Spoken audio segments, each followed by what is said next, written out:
common misconception is that heart disease is prevalent in only middle-aged and older men. Is that true?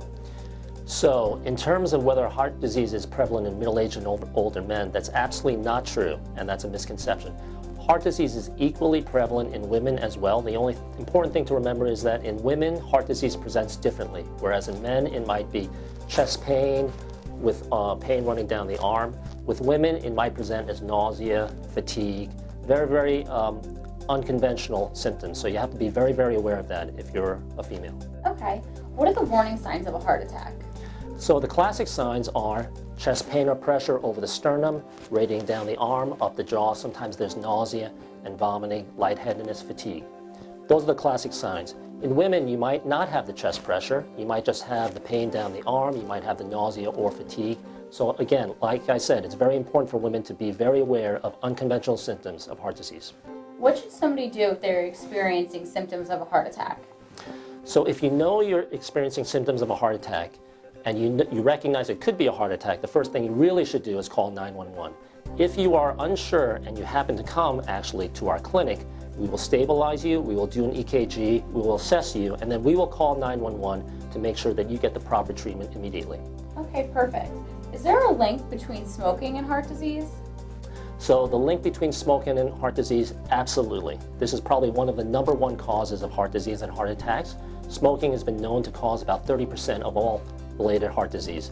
The other symptoms that you have to be aware of is that secondhand smoking can actually also cause heart disease. And that's not as widely known, but it is very important to understand.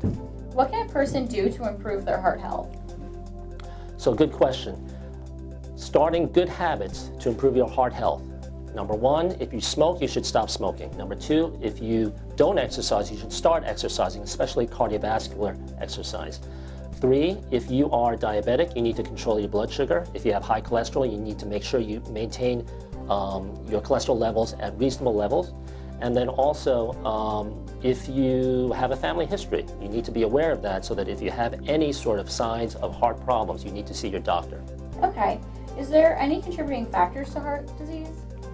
So the main contributing factors to heart disease certainly are smoking, family history, obesity, diabetes, and high cholesterol. Those are many factors that can contribute to heart disease. Certainly the foods that you eat are also very important. If you eat fried foods, fatty foods, fast foods, those also can contribute to heart disease. You mentioned high cholesterol. Does high cholesterol and obesity play a role in heart disease as well? So yes, high cholesterol and obesity do play a role in heart disease.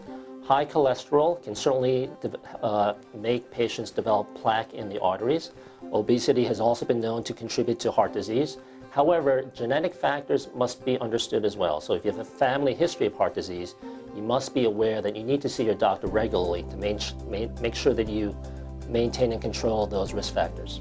I heard that drinking red wine will actually help to improve heart health. Is that true?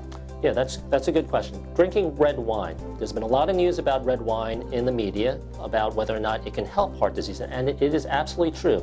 If you can drink 1 glass of red wine a day, that has actually been shown to benefit heart disease in terms of improving your HDL. White wine has not been shown to be true, but red wine has been shown to be true. Other than more than 1 glass of wine, though, might be a problem. You just mentioned HDL. Can you explain what that is?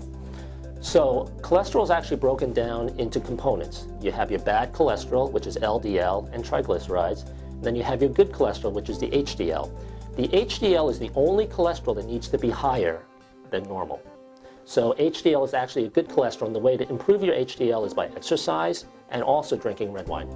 Okay, thank you. One other question I have is that sometimes people have panic attacks and their heart begins to race, and they often say that they feel like they're having a heart attack.